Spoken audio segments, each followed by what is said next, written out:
On a cold December morning in 1966, when Walt Disney's personal office safe was opened, what emerged from inside shook all of Hollywood. A notebook, black leather bound, filled with handwriting, and on the first page of that notebook were 11 names. Next to each one, a single word, threat.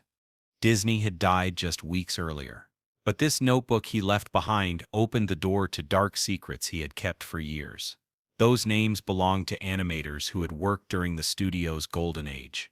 Talented, passionate, dreamers. So why had Walt Disney labeled them as threats? And more importantly, what had he done to those animators? Today I'm going to tell you about the real face hidden behind Walt Disney's bright smile. This isn't just a success story. This is the story of how one man destroyed other people's lives to protect his empire. The world knew Walt Disney as a charming dream merchant. But inside the studio, he was someone entirely different. In the 1930s, Disney Brothers Studio was one of Hollywood's most dynamic places. Young animators worked at their desks from morning to night, pouring their souls into every frame. But Walt Disney didn't treat them like artists. To him, they were merely cogs in a machine. The animators' salaries were low. Weekly working hours reached 70. But worst of all, Disney claimed their creativity as his own. If an animator designed a character, that character became Disney's.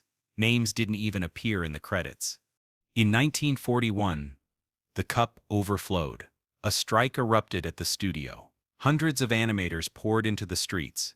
They carried signs that read, "Disney works us like slaves." Walt Disney never forgot that strike, and he never forgave it. In the post-strike period, Disney's behavior changed. He was no longer just harsh, he was vengeful. The names of animators who participated in the strike were written on a list. That list remained hidden in Disney's desk drawer for years. And one by one, silently, each of them was destroyed. The first name was Art Babbitt. He was one of Disney's most talented animators. The man who brought Pluto to life, who invented Goofy's walk. But Art was one of the strike leaders. Disney never forgave him. After the strike ended, Art returned to the studio. But now he wasn't given any projects. The work assigned to his desk was meaningless, insignificant. He was forced to draw backgrounds for days on end. One day, Art approached Disney. "Mr. Disney, can we talk?" he said. Walt Disney didn't even look at him, as if he were a ghost, as if he wasn't there. Art Babbitt eventually left the studio, but his career was over. Disney's power was so great that no other studio dared hire Art. His name was tarnished. In the industry, he was known as the man who stood against Disney. Years later, Art said in an interview, "According to Walt Disney, there were only two types of people, those who worshipped him and enemies. I had fallen into the second category." But Art Babbitt was only the beginning. The second name on Disney's revenge list had an even more painful story. Bill Tytla. He was one of the greatest animators in Disney history. He had animated the Devil Mountain sequence in Fantasia. That sequence is still considered one of the peaks of animation history. But Bill was also in the strike. And Disney never forgot it. After the strike, the roles given to Bill gradually diminished. The man who once created masterpieces was now drawing trees in the background. He wasn't invited to meetings. His ideas weren't asked for. When Disney walked through the studio and passed by Bill's desk, he didn't even look at him, as if he wasn't there. As if he had never existed. Bill Tytla suffered in silence. He came to work every morning. He went home every evening. But he was empty inside. The man once known for his creativity was now just trying to survive. In 1968, Bill Tytla retired. Nobody said goodbye to him. Nobody thanked him. He just left quietly. And a few years later, he died of a heart attack. Close friends said that in Bill's final years, he always said the same thing. "Disney didn't kill me, but he made me give up on living." Disney's revenge wasn't limited to animators alone. His next target was one of the studio's brightest women, Blair, master of color. She was the architect of those magical color palettes in Disney's Cinderella, Alice in Wonderland, and Peter Pan. But Mary wasn't just talented, she was also brave. In the early 1950s, she opposed Walt Disney in a meeting. She had a different idea about a scene design, and she said it out loud. Disney kept his face frozen in that moment. But when the meeting ended, Mary's name was added to another list. A few months later, the projects given to Mary decreased. She used to be the lead designer. Now she was only called in as a consultant. Her ideas were listened to, but never implemented. Mary resisted for a while, but Disney's silent pressure was unbearable. Eventually, she left the studio.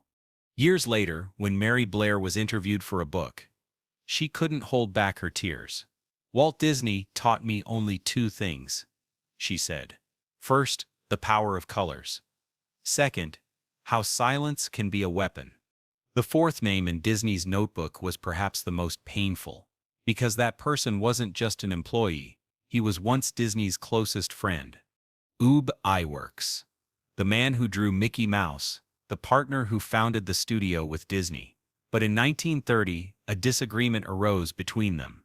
Wanted to start his own studio. Disney didn't allow it. "Work for me, or work for nobody," he said.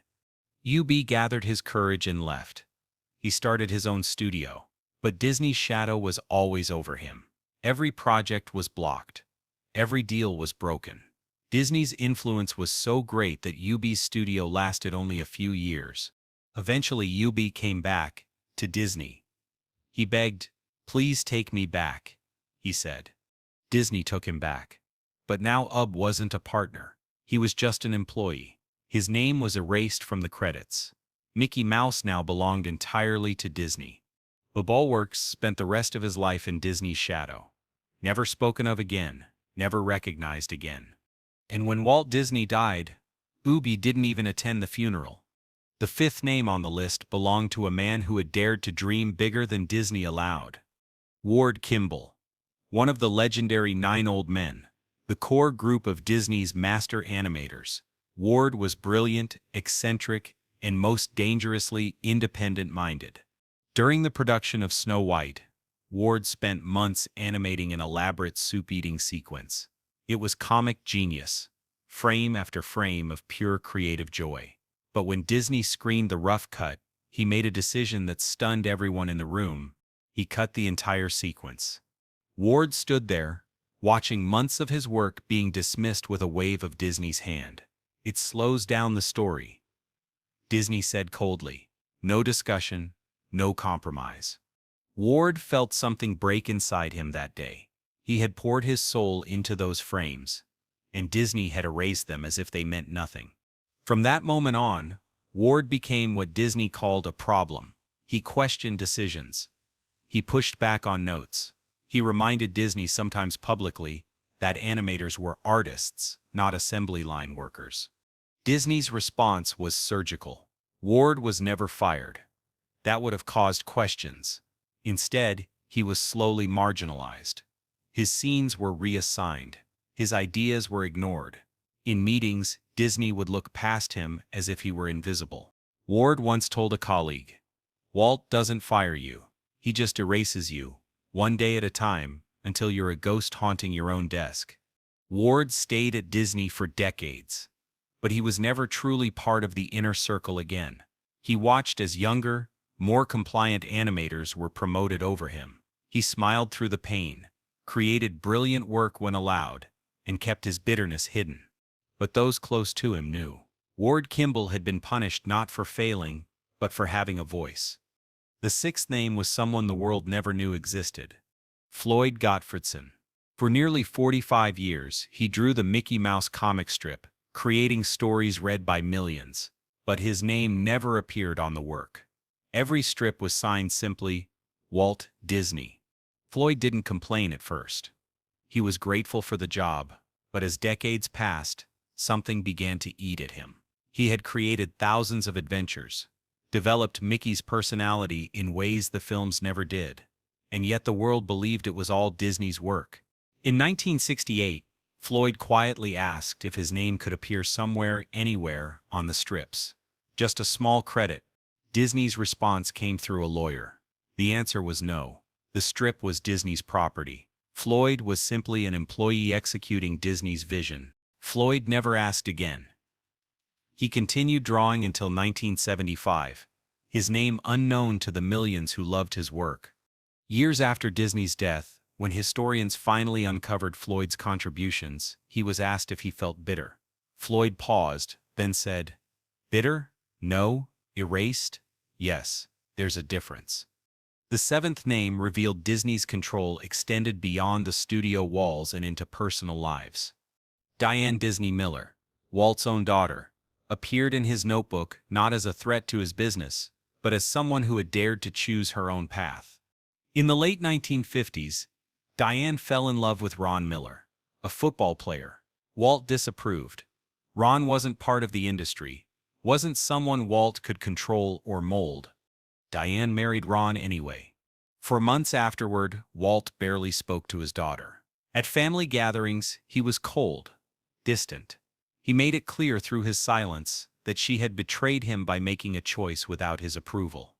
Eventually, Walt relented, but only after Ron agreed to work at the studio, where Walt could watch him, shape him, control him.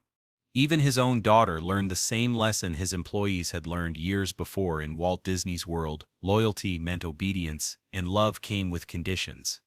The eighth name was perhaps the most tragic, because it involved a betrayal Disney couldn't forgive, leaving for a competitor.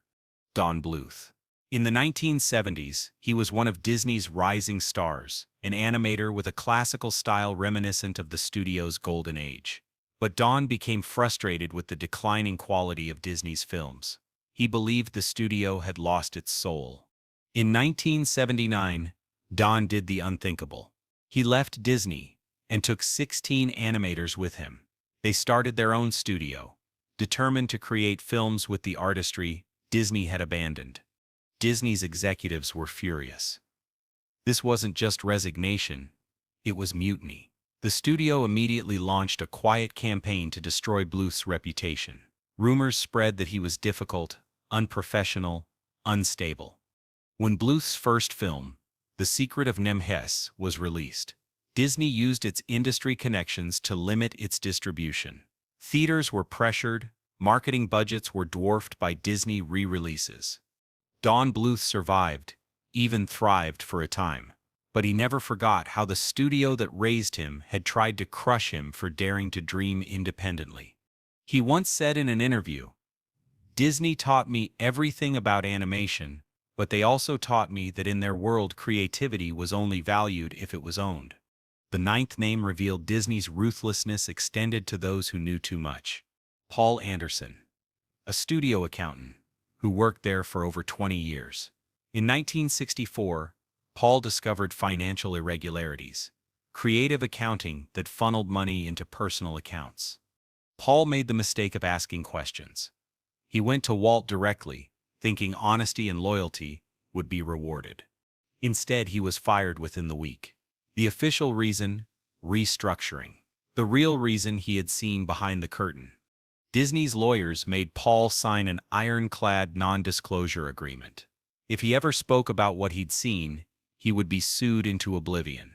Paul kept silent for the rest of his life, but he told his son one thing before he died. Never trust a man whose smile is that perfect. Perfect smiles hide the darkest secrets. The 10th name was someone who had committed the ultimate sin in Disney's eyes. She had been more talented than him. Margaret Winkler, one of the first female film producers in Hollywood. In the 1920s, she had distributed Disney's early cartoons and essentially kept his studio alive when it was struggling.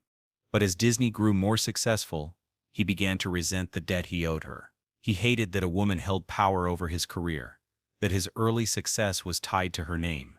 In 1928, Disney maneuvered behind the scenes to cut Margaret out of distribution deals. He spread rumors that she was difficult to work with, unreliable. He used his growing influence to ensure she lost other clients. Margaret's career never recovered. By the 1930s, she had been pushed to the margins of an industry she had helped build. Disney never acknowledged what he had done. In his authorized biography, Margaret Winkler wasn't mentioned at all. She had been erased from his story. The 11th and final name was the most chilling because it was left blank. Just a line where a name should be, and next to it Disney had written, "Whoever tries to tell this story." It was a threat that extended beyond his lifetime. A warning to anyone who might try to reveal the truth about who he really was. For decades, that warning worked. Biographies were sanitized. Documentaries were carefully controlled. The Disney company protected the image of its founder with legal teams and public relations machines. But secrets have a way of surfacing. Documents are discovered. People speak before they die, and eventually the truth finds light. Walt Disney was a genius. He created magic that touched millions, but he was also a man who could not tolerate dissent, who could not share credit, who could not forgive. The notebook found in his safe wasn't just a list of names. It was a map of broken lives, crushed dreams, and silenced voices. It was proof that behind every empire built on imagination, there are real people who paid the price. The castle stands. The characters live forever.